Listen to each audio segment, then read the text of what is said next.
Olá, meu amigo, minha amiga, você está no Portal do José. Hoje, num programa muito especial aqui, a gente está fazendo uma sequência, que eu estou recebendo aqui no Rio de Janeiro o professor Nildo Orix.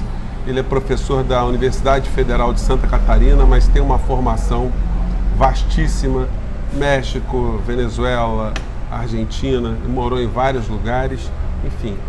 Está aqui uma pessoa que vai nos mostrar que muitas coisas que acontecem aqui no Brasil não são privilégios ou problemas exclusivamente nossos, né? Não é isso, professor?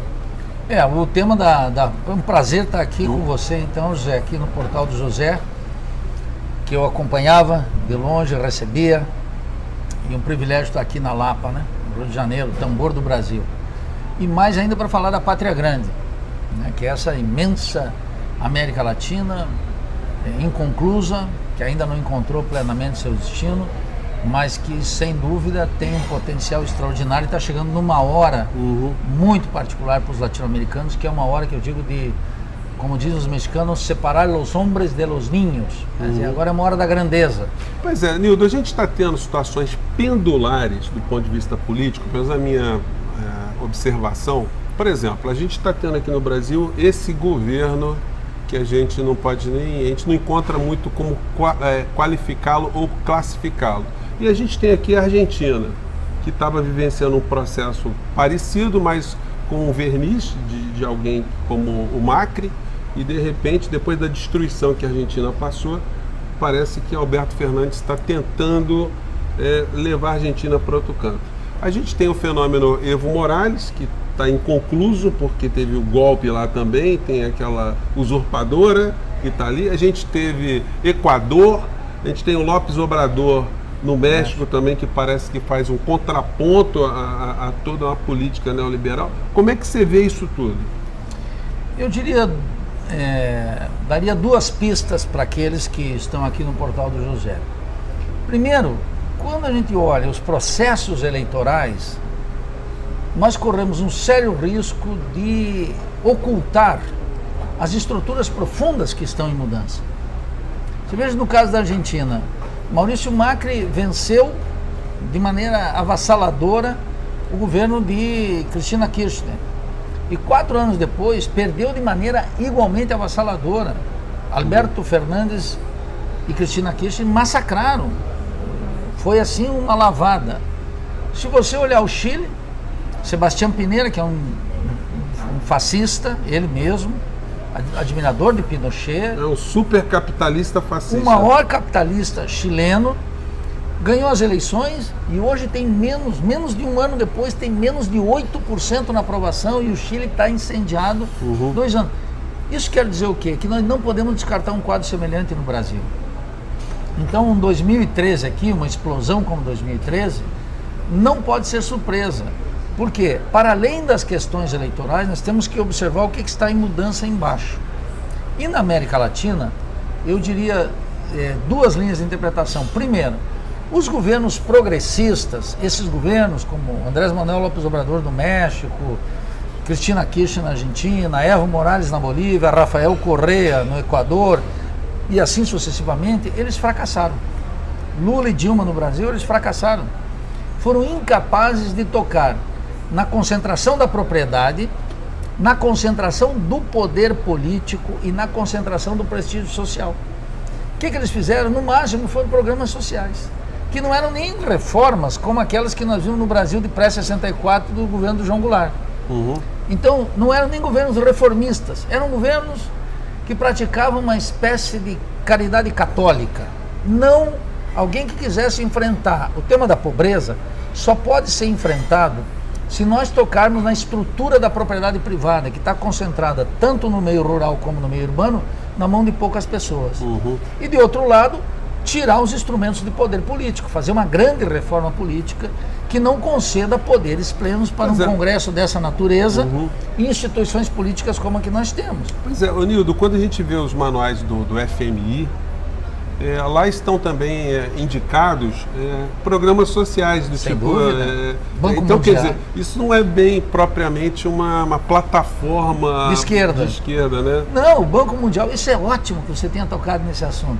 Quando eu digo aqui que esses programas sociais na América Latina, e os do Lula e da Dilma, todos esses programas, pegue o programa Bolsa Família, o maior programa social da história do governo brasileiro, consumia tão só 0,47% do PIB. Sabe quanto o governo Dilma e Lula destinavam todos os anos para pagamento, renegociação e custos da dívida interna? 8, 9, 10% do PIB. Quer dizer... O próprio Guedes, outro dia, ele fez até uma chacota, assim, foi um ato falho, que ele falou assim, que se gastava com o Bolsa Família 1,40 avos do que se gastava com o Bolsa Empresário. Claro! Isso Guedes falando isso. Porque Lula e Dilma foram representantes da burguesia brasileira, supostamente favorecendo quem?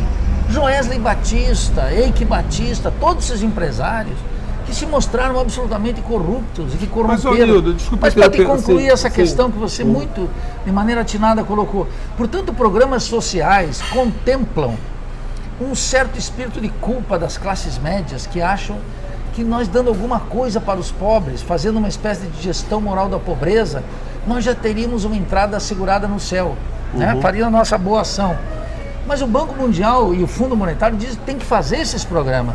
E o primeiro programa social na América Latina foi implementado no governo do México em 1988, pelo governo mais entreguista do país, que foi o governo de Carlos Salinas de Gortari, que fez nada mais, nada menos do que o Tratado de Livre Comércio com o México e o Canadá, que afundou o México, a tal ponto que hoje o México importa milho, o país do milho. E aí eles fizeram lá o programa Solidariedade, que era um programa de social, porque quando aumenta a concentração da riqueza e do poder, tem que pingar algo para as classes populares, para elas ficarem não num ativismo político, mas precisamente numa apatia política. Se a gente caiu numa armadilha, Nildo, porque é o seguinte, todo mundo entendia, isso passa por uma racionalidade, que se você tem milhões de pessoas na pobreza extrema, algo tem que ser feito de uma forma emergencial, tem que se atender a essas pessoas. E daí um governo de esquerda, quando atua nesse sentido, estaria fazendo o que é eticamente correto, o que é politicamente necessário. De novo você toca num ponto essencial. Se você me disser, Nildo, um faminto se aproxima da tua casa, tu tem que dar de comer para ele hoje. Mas imediatamente a isso, eu já tenho que cuidar de outras coisas. Sim. A primeira delas, do emprego. Então o que os governos Lula e Dilma faziam? Na medida em que estavam aprofundando a dependência, o subdesenvolvimento, quer dizer, ampliando o latifúndio, nunca, eu quero dizer para os teus telespectadores aqui, teus seguidores, assinantes, teus seguidores, assinantes. Eu gosto de dizer assim, meus amigos pensantes, né? Não gosto de classificá-lo como números, né? Ninguém que está do lado de lá é número, são pessoas que mudam a vida das outras. É boa sacada, quer dizer, vocês estão aí alimentando o espírito crítico.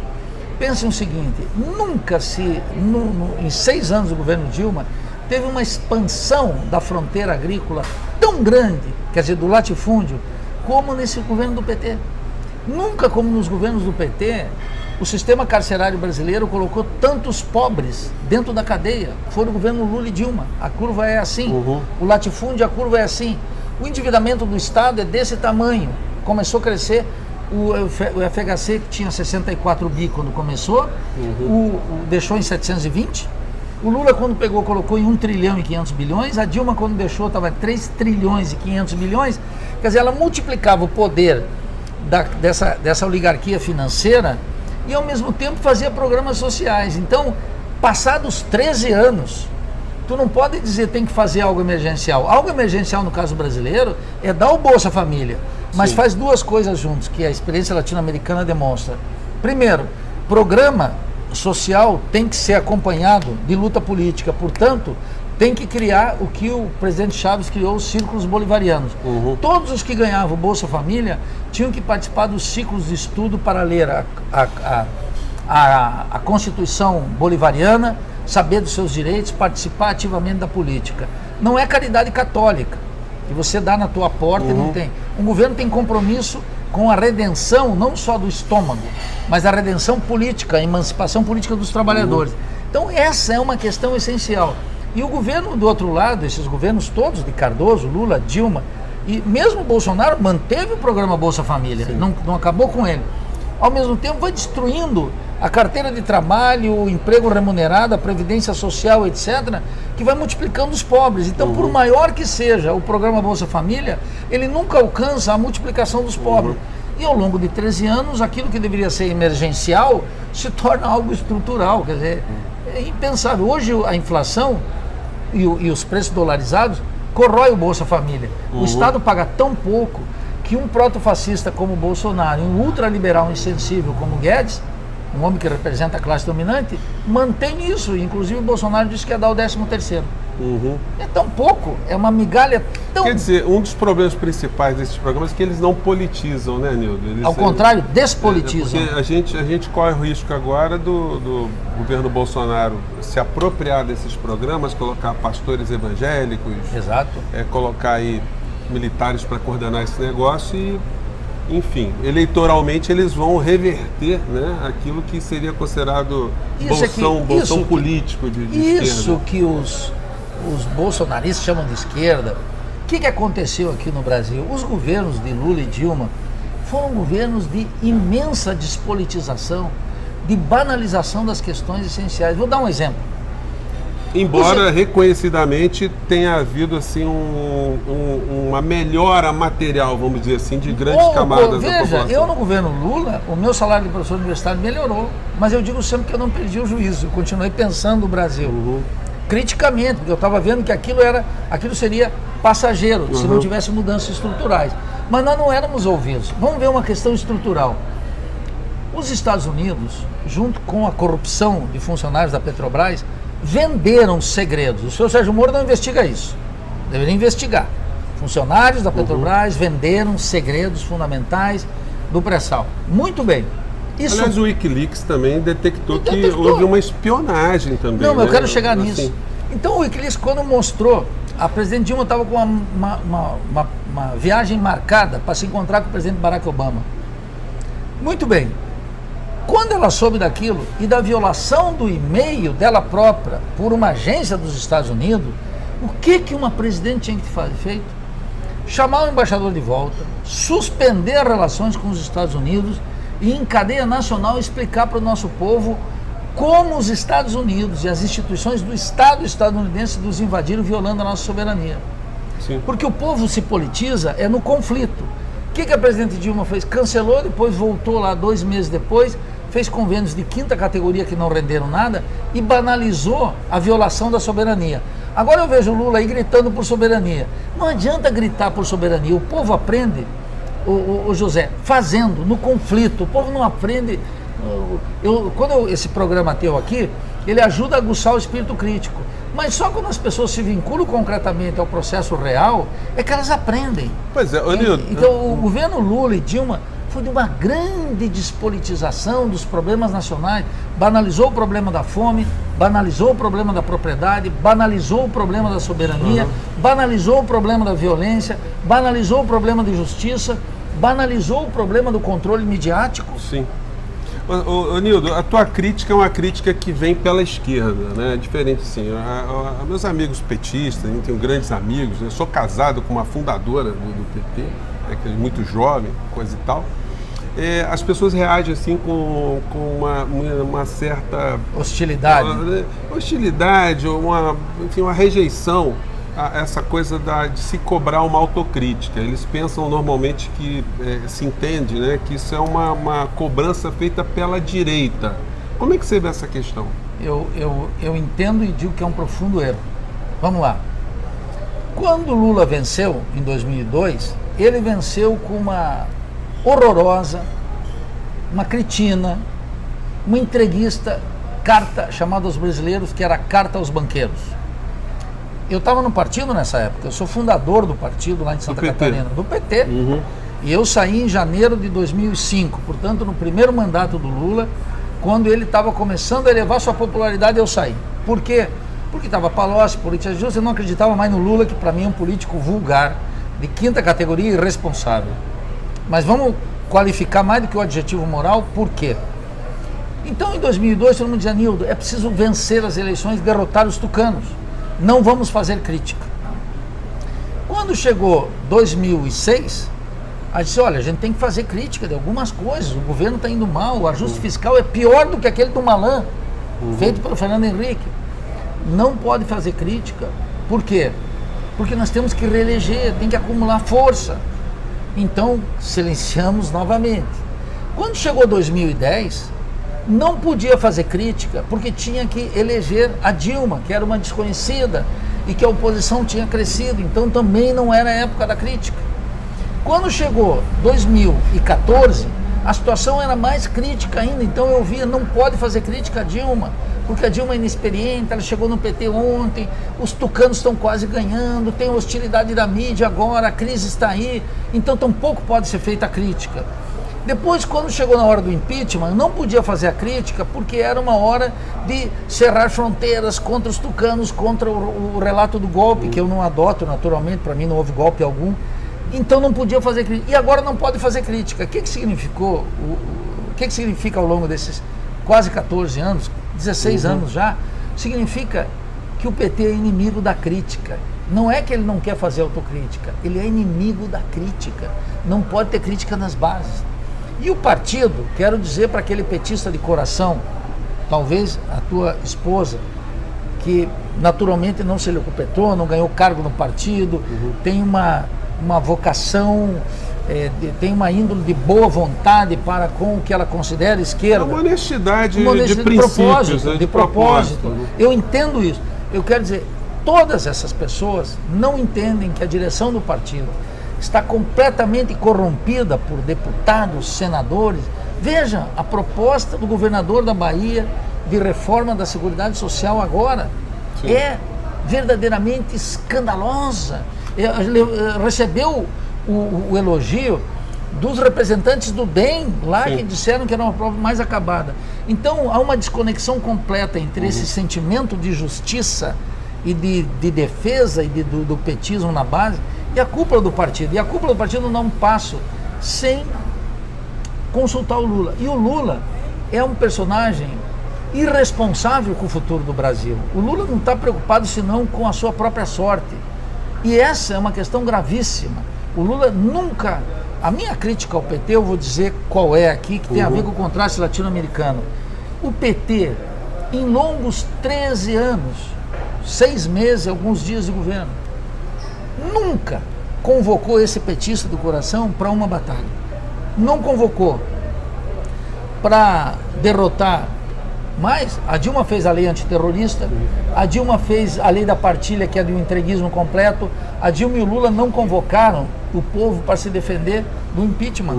Então, o que o establishment do PT disse, José? Disse, fiquem em casa, esperem. Você acreditou muito nas instituições, né? Você acreditou muito no Poder Judiciário, enfim. Então, por isso que eu digo que a experiência latino-americana hoje, ela está mostrando muito claramente que esse progressismo, eu não chamo de esquerda, ele fracassou rotundamente. Ele não é mais capaz de alterar as estruturas de poder e não é mais possível reformar por dentro das instituições o poder. Nem no México, como está mostrando o governo de Andrés Manuel López Obrador, nem do Equador, que Lenín Moreno defenestrou completamente Rafael Correa, nem a aliança entre o casal, agora, casal não, a pareja, chamamos assim, Fernandes, né? Alberto Fernandes, que é um peronista de curta história, e nem a Bolívia de Evo Morales, que veja, Evo Morales apresentou sua renúncia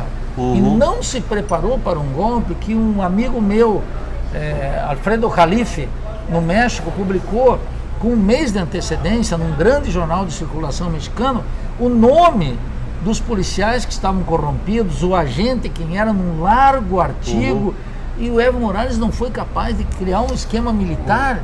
Quer dizer, são despreparados para o exercício do poder.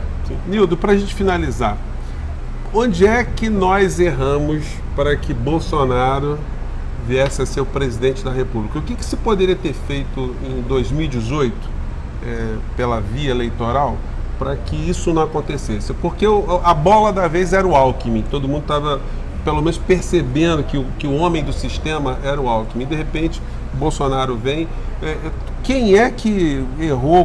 Como é que tantas pessoas gabaritadas na liderança desses partidos que não queriam o Bolsonaro deram essa bobeira? O uso do cachimbo entorta a boca. É a sabedoria popular. Então, por que todo mundo pensava que seria o Alckmin? Porque nós tínhamos um sistema petucano. Petistas e tucanos se revezavam para dizer quem administrava melhor a ordem burguesa, quem administrava melhor o plano real, quem dava mais estabilidade para a burguesia brasileira que comanda o país.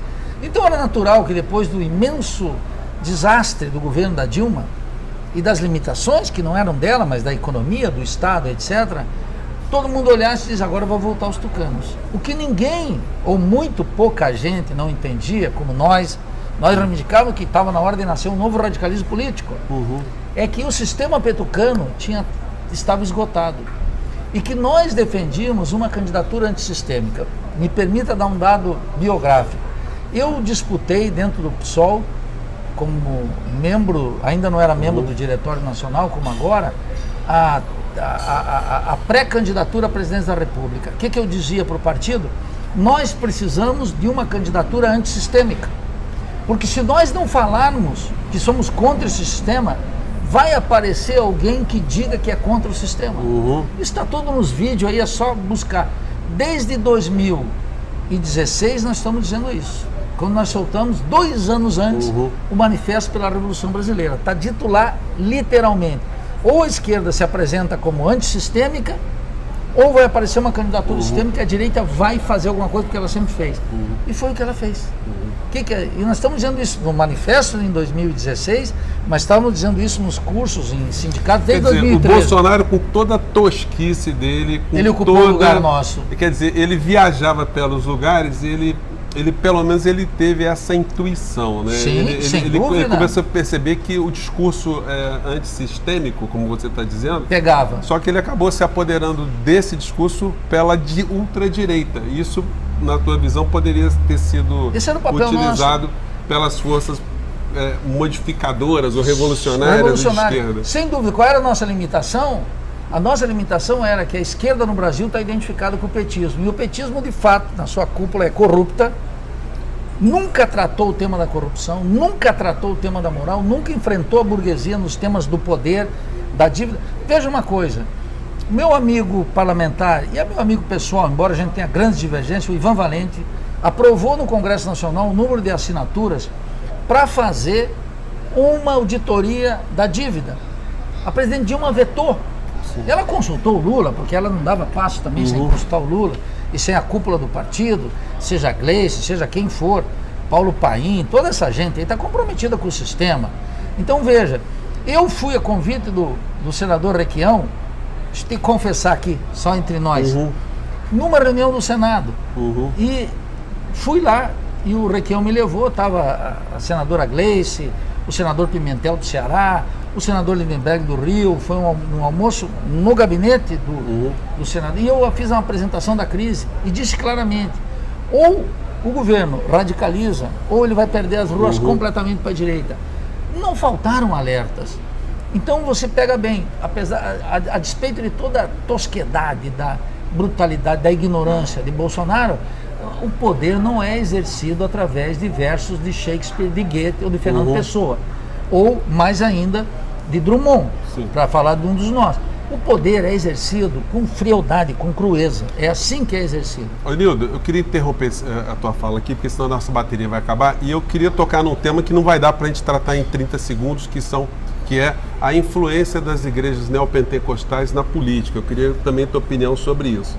Gente, eu vou fazer aqui a interrupção nesse bloco, a gente vai fazer um outro programa aqui, professor Nildo Orix. Se você gostou do nosso programa, dê o joia, compartilhe, se discordar, coloque seus argumentos aí, porque a gente lê todas as mensagens que chegam aqui até o Portal do José, você está ajudando a gente a construir aqui o nosso programa. E observe tudo que está sendo dito aqui, não em tom emocional. Vamos tentar raciocinar, vamos ir fundo nas palavras aqui do professor, naquilo que a gente coloca para vocês, nas informações que a gente traz. porque é assim que a gente constrói alternativas para essa onda escura toda que está se abatendo sobre o Brasil. A gente volta no próximo programa, gente. Um grande abraço, até lá. Tchau.